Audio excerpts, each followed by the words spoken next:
Então, dando sequência aí, nós podemos ter também a mistura de todas essas linhas, que é o que a gente chama de linhas mistas. Então, eu tenho a linha reta horizontal, linha reta vertical, linha inclinada. Ao mesmo tempo, eu venho com a linha espiralada, saio na minha curva, venho com a outra linha que a gente chama de quebradas e finalizo o meu trabalho com linhas retas.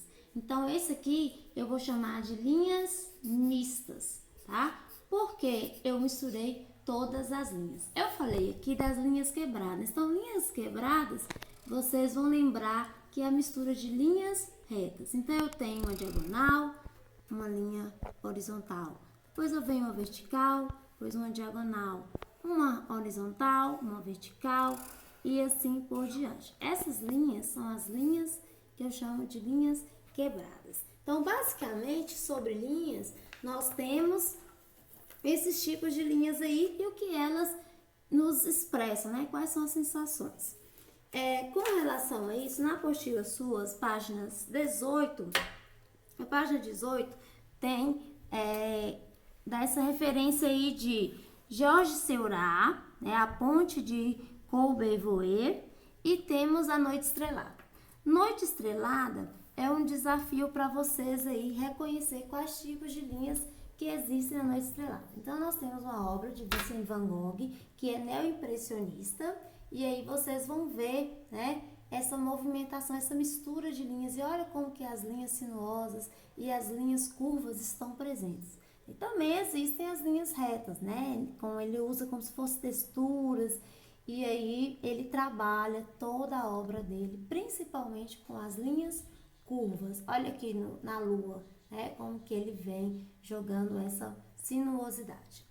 A partir das linhas, nós teremos as formas geométricas. Então, as formas geométricas, elas vão surgir a partir da junção das linhas. Então, para eu ter um quadrado, eu preciso de duas linhas verticais e duas linhas horizontais, né? Assim por diante. Então, vamos lá perceber aqui como que são formadas essas formas geométricas. Então, para eu ter um quadrado, eu preciso de uma linha vertical, uma linha horizontal, outra linha na vertical e eu fecho com uma linha horizontal, formando o meu quadrado.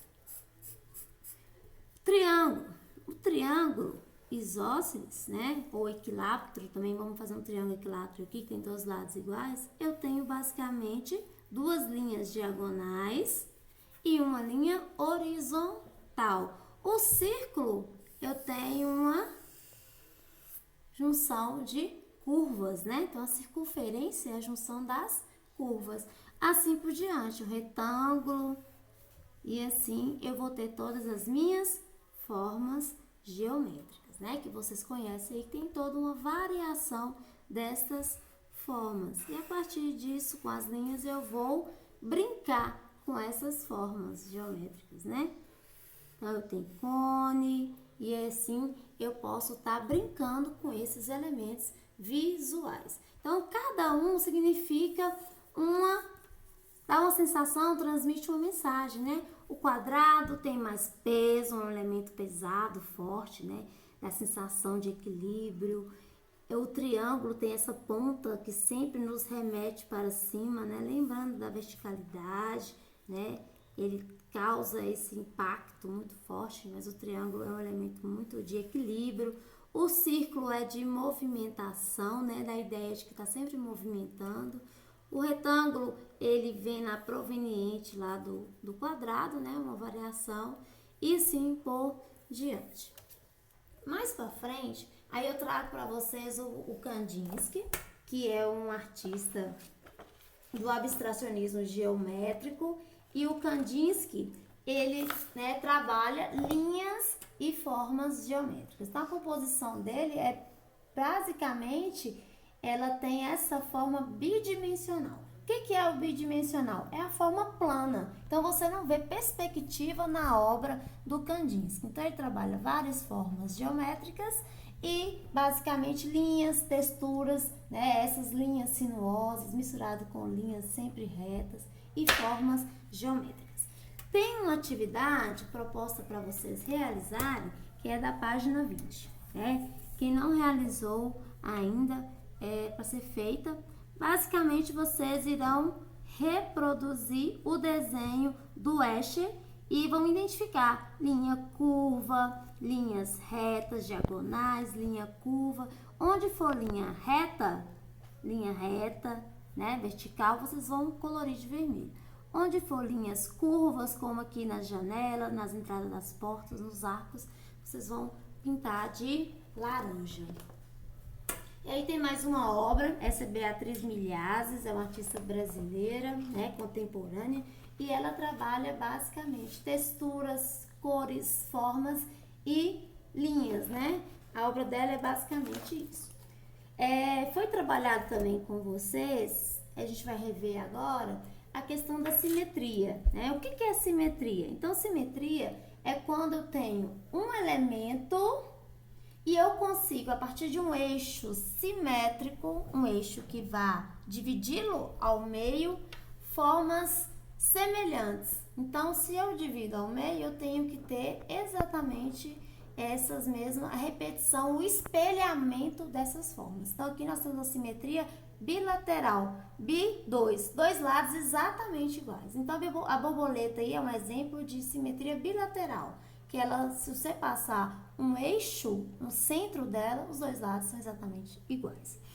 Essa forma aí, não sei se é um molusco, ela é radiada, como uma estrela, que ela é radiada. Então, ela tem um eixo central que sai raios. Então, a gente chama de simetria radiada, né?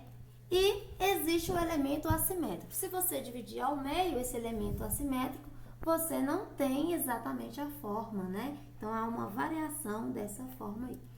Como exemplo, foi pedido para vocês analisarem aí qual que é o tipo de simetria do Taj Mahal. Então, o nosso Taj Mahal, ele tem uma simetria real ou bilateral. Se eu passo um eixo, né, no central aqui, eu vou ter exatamente o espelhamento. Um lado é igual ao outro. Contrário disso, nós teremos a assimetria, que é exatamente a negação disso tudo. O objeto não é simétrico. Como proposta de atividade, vou pedir para vocês realizarem essa semana a criação de uma mandala. Então, a mandala, ela é basicamente uma revisão de tudo que nós vimos aí dos elementos. Olha só, o que eu posso identificar? Existem pontos, né? Existe um ponto central, que é o que eu falo, que é o meu eixo central, de onde parte todas as minhas linhas. Se eu divido a minha obra em 4 quadrantes, 1, 2, 3, 4, eu tenho o espelhamento exato de todas elas, né? Então, a mandala é um excelente exemplo de trabalhar aí as formas, a simetria, né? E a questão das linhas também, que vocês precisarão, tá? Então, é isso aí, mãos à obra e bons estudos. Até a próxima. Um beijo.